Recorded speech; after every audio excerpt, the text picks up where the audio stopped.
We admitted we were powerless over our addictions and compulsive behavior, that our lives had become unmanageable.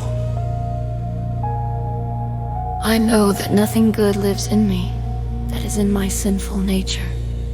For I have the desire to do what is good, but I cannot carry it out. Romans 7:18.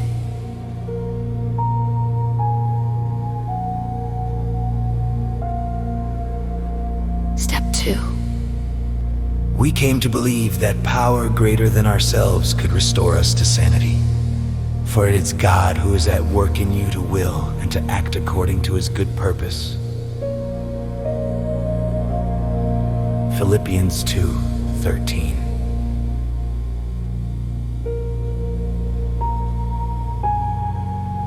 Step 3.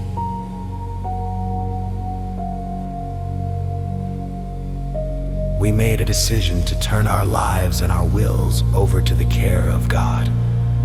Therefore, I urge you, brothers, in view of God's mercy, to offer your bodies as living sacrifices, holy and pleasing to God.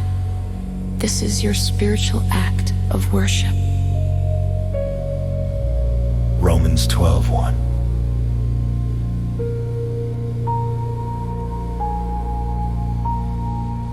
Step 4. We made a searching and fearless moral inventory of ourselves. Let us examine our ways and test them, and let us return to the Lord. Lamentations 3:40.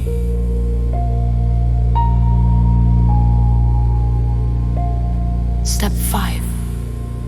We admitted to God, to ourselves, and to another human being the exact nature of our wrongs.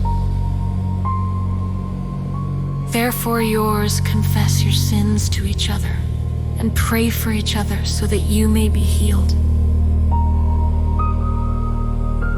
James 5:16. Step 6.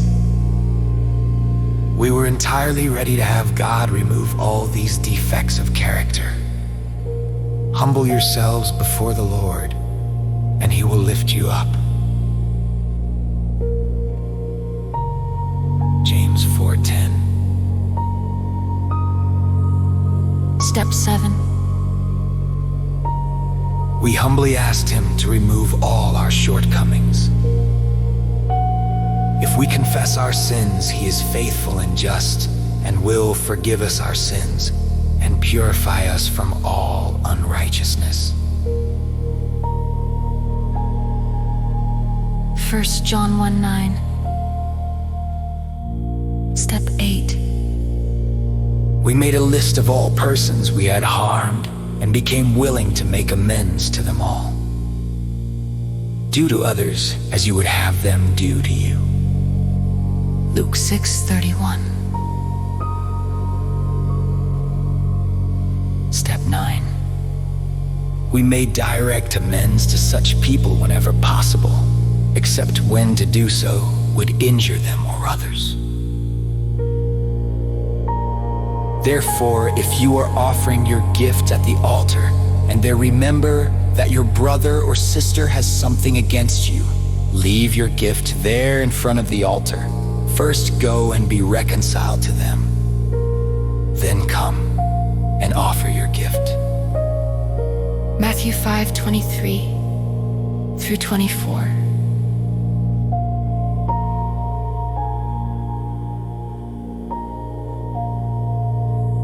Step 10. We continue to take personal inventory, and when we were wrong, promptly admitted it. So if you think you are standing firm, be careful that you don't fall.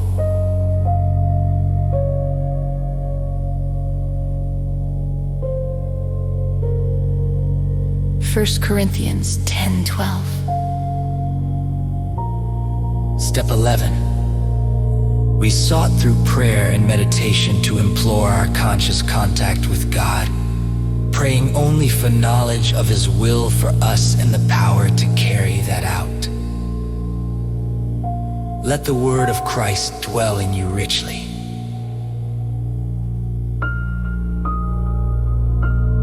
Colossians 3:16. Step 12. Having a spiritual experience as the result of these steps, we try to carry this message to others and to practice these principles in all our affairs.